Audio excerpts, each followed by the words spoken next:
This is Joe Camper, and he owns an insurance agency that's done over $60 million. And today, I'm going to interview him to see exactly how he's done it.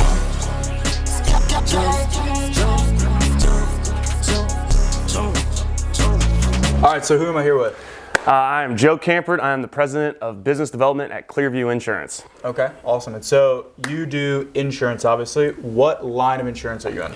I'm in the property and casualty space, predominantly. That's kind of our bread and butter. Anything personal lines, commercial, E&O, professional lines, you name it, we do it. And then we also dabble in the life insurance side of things, kind of more of the advanced sales. We're not really doing any of like the term final expense type stuff. And in terms of like monthly production, where would you say you guys are sitting?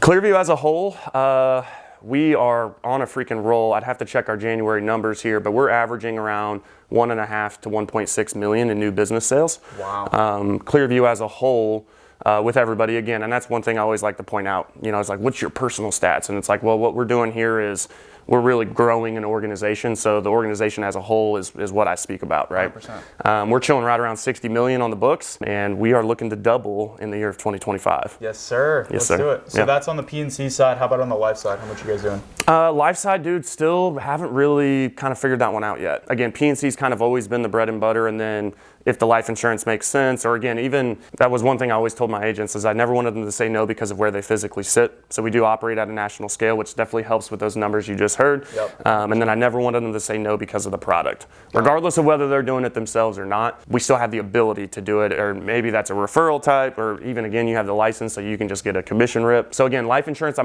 don't really have accurate numbers on that side. It ain't anything to freaking write home about, I'll tell you that. Mainly P&C. Mainly 95% P&C. Awesome. Yeah. Makes sense. Well, cool. So what we're going to do today is Joe's going to give us a little tour of the office, show us the whole operation, and kind of tell us about his business. So without any further ado, absolutely, man. dive right in. Let's go. Joe, give us a tour of the office. Come check it out. So first office here, this is not how we started. I think my first office was the size of this little front office, which this is now the visiting agent office. This is just for anybody that wants to come set up shop and work. Property and casualty, a franchisee that works there, and we have actually an integrity partner on the life insurance side, Eric Hamadi, who works here. And then we've also got, just some additional space for, hey man, if you want to just come in and do some business, just change the scenery, right? Yeah. Get out of the house, get out of your office. This is where the magic happens. So we do a ton of content. And so yeah, it's a little messy. That's like a $20,000 printer that I got for free. And I was like, nothing. I just figured, I get it for free and it's worth 20,000 bucks. So who knows, maybe I'll sell it to like a direct mail guy or something. This is like everyone that films content, the only thing that you see, right? Like if you guys see my YouTube videos,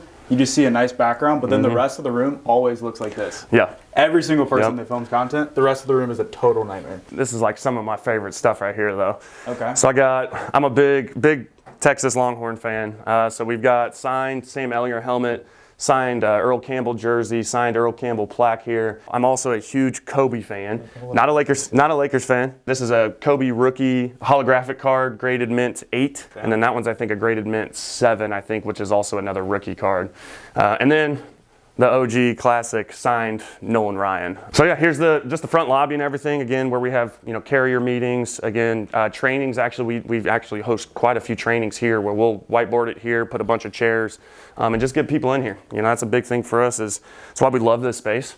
Just really easy to get people in here and collaborate and again network. I know it's super cliche, but your network is your net worth. It's actually my brother-in-law who works with Tony, and then we've got Sophie here, also on Tony's team. So this right here is we'll call it my wall of trophies and all of our rings and everything. So a segment of that is getting involved in your community. A lot of times people think when they hear community, go set up a booth at the farmer's market or a trade show or like chambers of commerce or support the cheerleaders or the football team, right? Which is all good. For me, I found community through men's slow pitch tournament softball. This was our first ever tournament we ever won, so I always hold on to that bat. Here's my office. So this is kind of where I do all of my just kind of calls. A lot of the training and stuff I'll do in the studio, but I do take a lot of calls in here. Yep. You can see here I've got Kobe stuff. I've got a lot of signed.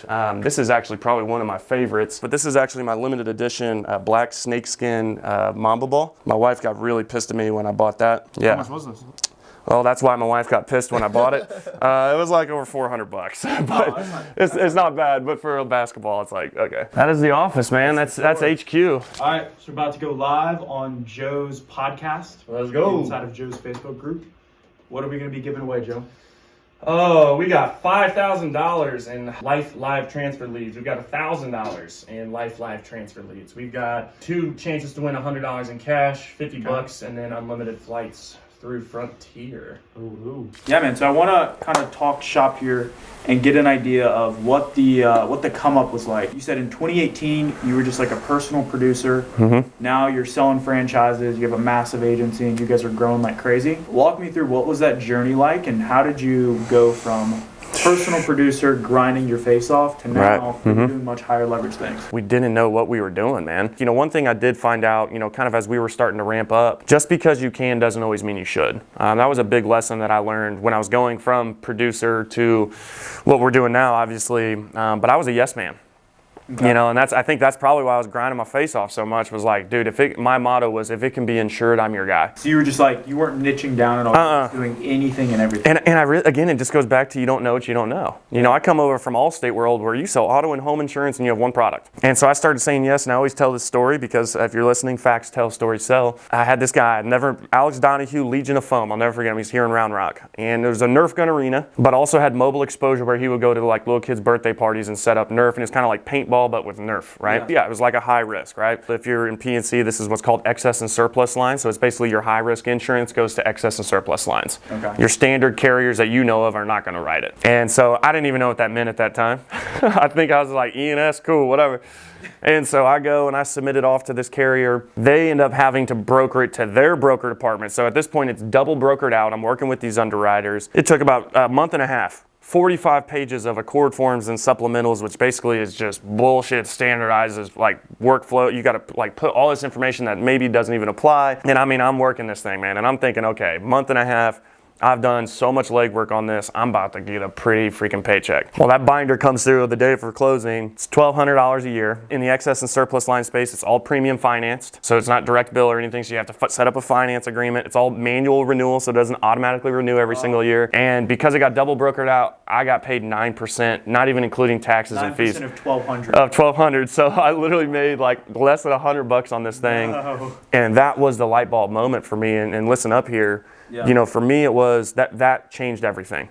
Because, man, I don't need all the carriers in one state. I need the best carriers in all the states. My first actual like specializations were auto body shops, real estate investors, and then trucking actually came third. A lot of people say they're for the client. The client doesn't pay you. The carrier does. So go to the carrier and ask them, what business do you want? And so that's where auto body shops came from, because I knew my carriers just freaking crushed with auto body shops. I never lost an account. People do business with people. Ain't nobody doing business with Clearview. They're doing business with Joe, right? Or they're doing business with Todd or with Hanky or with Amar or anybody. Like, so that is something also I really learned. Like, it doesn't matter, like nobody really cares. And also it's important to have your personal brand, because guess what? What if you change companies? And then all of that goes away because it's the company is the brand, and it's like, so now regardless of the company, it's Joe, right? Nobody even knows that like that Redwood freaking got bought or any of that. Like it's just Joe. Yeah, it's Joe. So if someone were to, you know, try to follow the same path, it's like personally produce, prove it for yourself. Yes. And then you have to build a lead source, or kind of, for you, it's been organic social media, where you're bringing in all these leads and then just distributing them amongst your business. Organic social media and then outbound efforts. But again, social media, you guys know how the algorithm works. It ain't always going to pop, or Facebook goes down. What are we going to do, right? If all your leads are running through Facebook, it's like, well, shit. Like, what happens if it closes down or shuts down for a day, or again, the internet, or whatever that might look like, right? Yeah. And so for us, we're really heavy on outbound efforts, man. If you want to build something big, you also have to attract agents. So how do you recommend going about like building that brand and creating something that people want to join? Get behind the camera. If it's uncomfortable, then you're in the right place. And I promise you, if you start today, if you keep recording these videos like me, like we did not get like this behind the camera. I remember my first video, dude, it was like, my hand was shaking like this. One of my coaches made us go live. It was my first ever Facebook Live. And I'm like, fuck. And she is like, you have 30 seconds to decide what you're going to talk about, but you're on camera and you got to go live. Oh, yeah. And I'm like, oh, shit. And I'm sitting there. And y'all, you'd be amazed at just what you're looking at around you that can help you create content. My dog. I was like, oh, dude, I can do pet insurance. I mean, it was cringe. I was like, oh, I got to delete this. And no, you have to post it. Dude, I quoted over $17,000 of freaking dog insurance that day from that one live video. But video is very powerful. You were talking about as well earlier about how like when you first had your, I think it was your first kid, and the formula that they had to have was like $80. The aluminium. Yep. Yeah. Talk about that a little bit. You want to talk about a perspective shift is when, dude, you got like this baby that's like growing in your freaking arms. Like every single day it's crazy. You would just see it like, oh my gosh, she's like different, right? And she starts to walk. And man, when you have something like that backing your why, dude, it's crazy. And it's like, okay, she was allergic to Maria's breast milk. She was allergic to all the other formulas we had to get. And it was like, we were still barely making money. I was renting out the top floor of my parents' house, right? And just trying to figure out this whole thing of being a dad, but also trying to run a scratch freaking insurance agency. What got you through those tough moments? End goal. I knew why I was there. You saw one of our boards. Know why you're here and what you're doing. And I know why I'm here and what I'm doing. And it's to provide. Let's just talk leadership role in general. Right? This can apply to your agency. Maybe you don't have kids and that's totally okay. Dude, you treat your business like a freaking baby. But man, that right there, I knew why I was staying up late. I knew I was waking up early. And that's so important. That's why we start with House of Dreams. Anybody that's watching, if you truly don't feel like you know, like what am I even trying to build? Why am I here? What am I doing? You're lacking vision. This is something I got from Cody Askins. I had the dream. I knew what I wanted to do. I had the discipline for sure, which is like the foundation of my House of Dreams. If you're not disciplined in anything, there's no point to start building, right? We all know the foundation is the most important part of the house. But for me, it's like I was lacking vision. Someone that's like in that position, what would your advice be to them? Reach out. Seek it out.